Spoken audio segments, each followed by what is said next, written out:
I still don't know what I saw that night. I don't even like thinking about it, but sometimes it creeps back into my mind when I'm alone, and I swear I can feel that same cold dread crawl up my spine. It happened about 5 years ago. I had just moved into a small house on the edge of town, one of those places that sit right where the streetlights end, where the darkness starts to feel thicker, heavier. It wasn't fancy, but it was mine, and I liked the quiet. Or at least, I thought I did. Scary first person.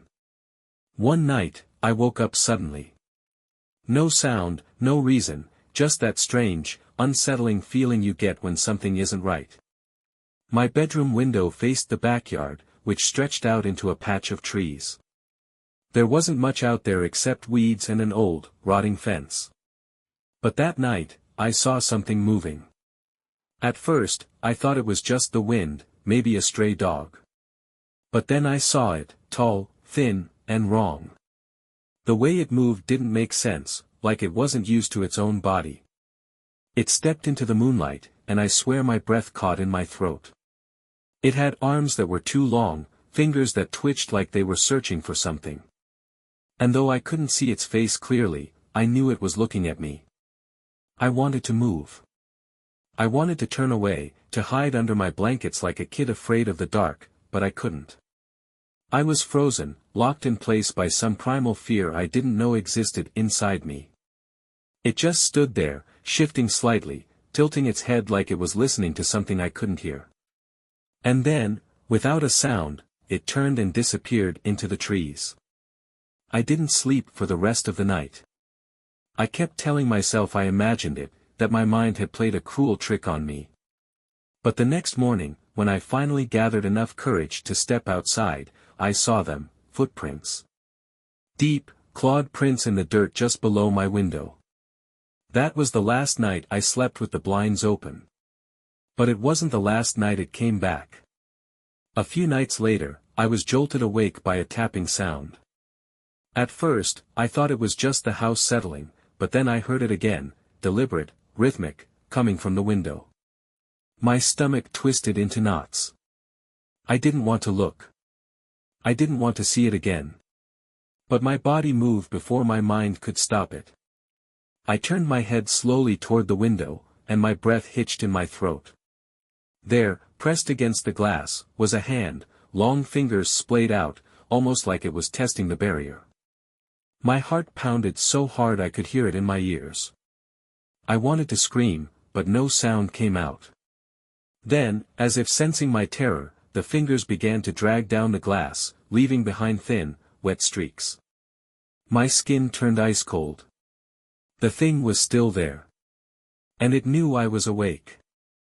I scrambled out of bed and ran to the hallway, my shaking hands fumbling for the light switch. As soon as the bulb flickered on, the tapping stopped.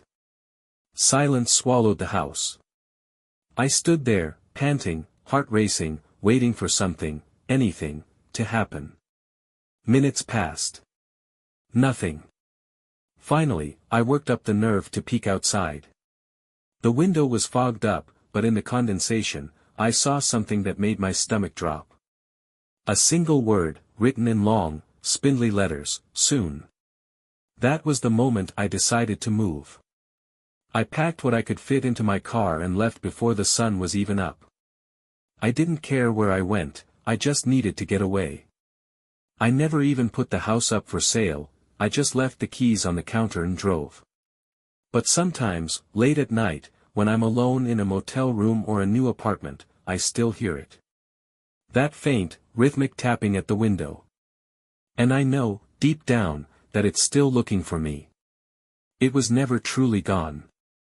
I tried to believe that it was just some waking nightmare, a trick of the mind brought on by stress and exhaustion.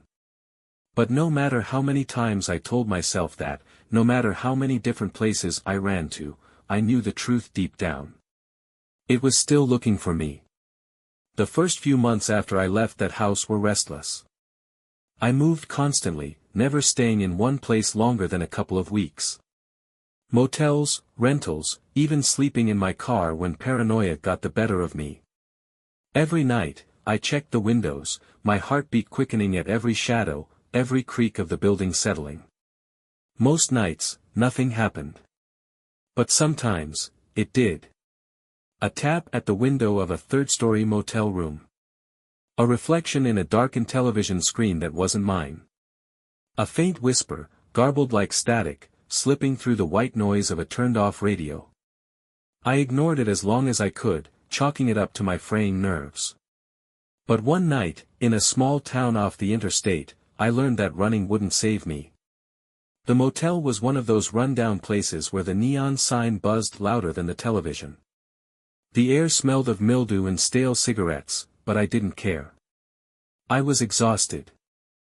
I double-checked the locks, wedged a chair under the doorknob, and shut the curtains tight.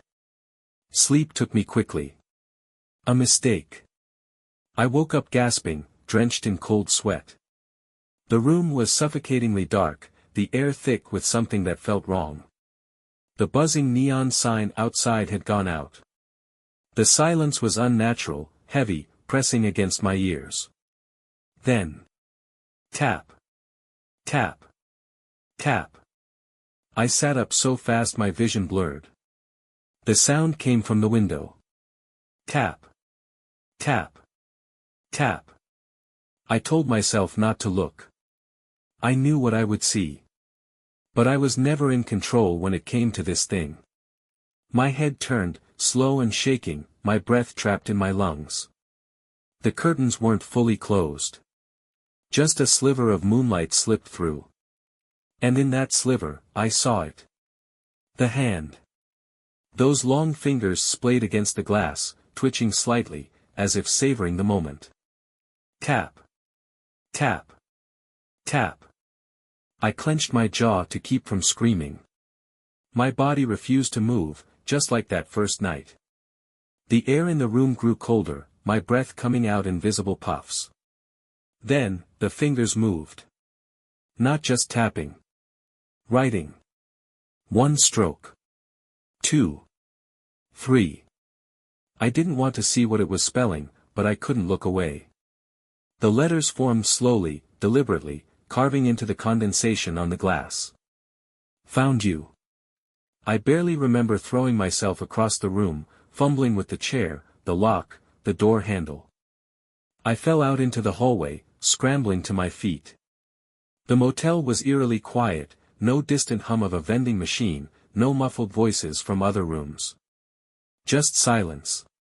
And then, the lights flickered. For a split second, as the dim bulb sputtered, I saw it at the end of the hallway. Tall. Twisted. Unnatural. Its head tilted, just like before. Its limbs jerked as it took a step forward. The lights went out completely. I ran. I don't remember leaving the motel, don't remember getting into my car. My next memory is the sun rising, the highway stretching before me, my fingers white-knuckled around the wheel. The motel was behind me. But the fear wasn't. Because I knew now. No matter where I went. No matter how far I ran. It would always find me.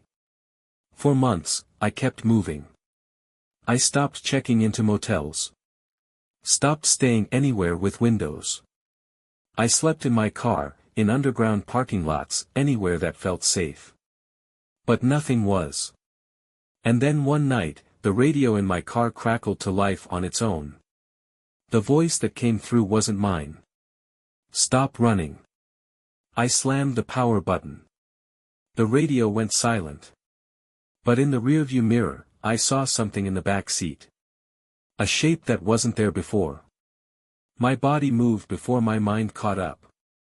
I flung the door open, scrambled onto the asphalt, my breath coming in short, ragged gasps. The car interior was empty now. But on the inside of the fogged-up windshield, there was writing again. Soon. I don't know why I thought I could escape. Maybe I was never supposed to. Maybe it was always just waiting for me to break, to stop running, to finally let it in. Because one night, after nearly a year on the move, I did. I had reached a dead end, literally. Some back road in the middle of nowhere, my car sputtering on its last fumes. I hadn't seen another soul in hours.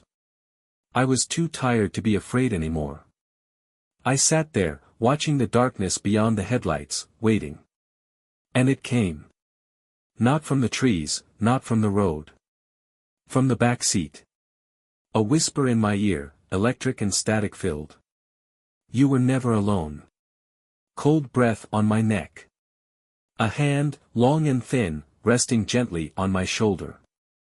And then, darkness. When I woke up, I wasn't in my car anymore. I wasn't anywhere I recognized.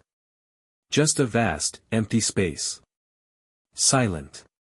Motionless. Except for the sound. Tap. Tap.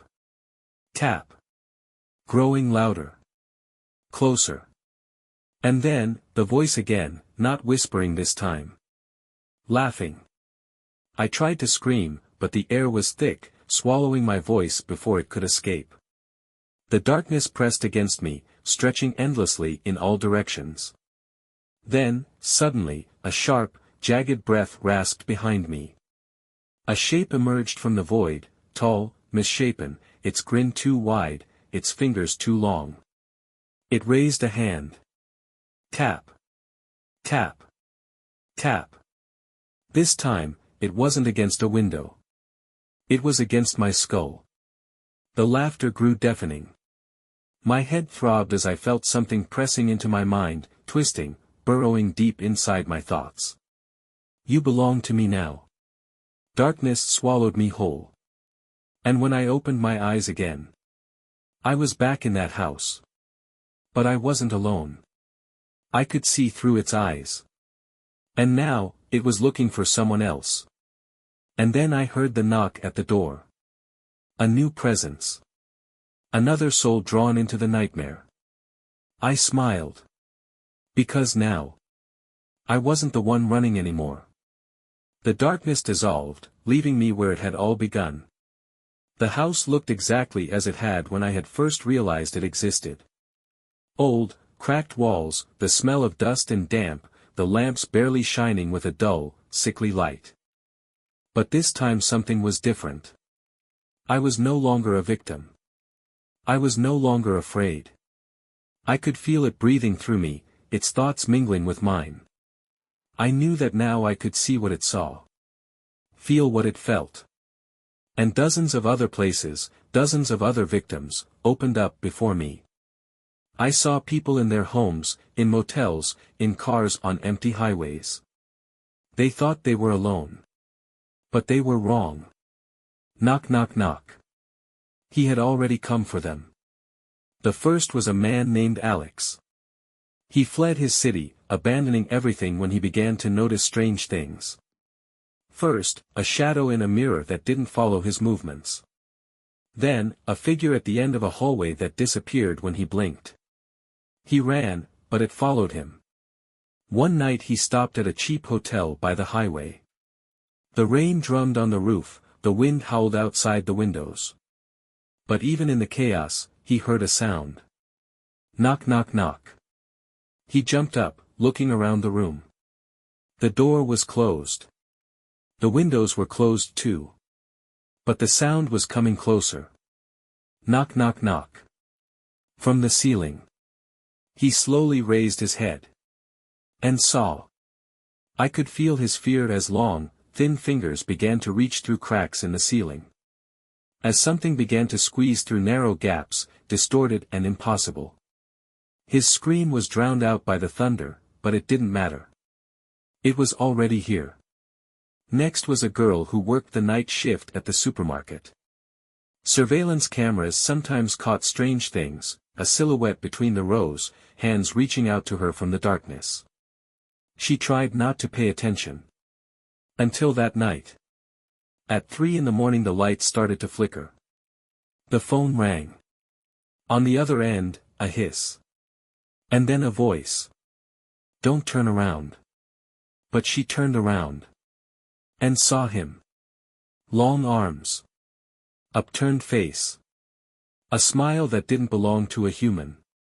And then the camera simply stopped recording. When the manager came in the morning, she was nowhere to be found. Just one line written on the dusty cash register. Found you. I felt it all. Every second of their terror. It was an incredible feeling. But it's not over yet. It's looking for new people. New bodies. New eyes to look at the world through. And now, as you read this, you feel it too, right? Knock knock knock. Don't turn around. I felt it all. Every second of their terror. It was an incredible feeling. But it's not over yet. It's looking for new people. New bodies. New eyes to look at the world through. And now, as you read this, you feel it too, right? Knock knock knock. Don't turn around. I hear the cry. It's not mine. I see the fear. It's not mine. I reach for the mirror, and it does the same. But I know it's not my reflection anymore. It's inside me, and I'm inside it. I feel my own thoughts fading like a candle in the wind. I want to scream, I want to fight, but my voice is no longer mine. Knock knock knock. The last thing I see before the darkness swallows me up completely are eyes. Not mine. His. And now. I have disappeared into the darkness forever.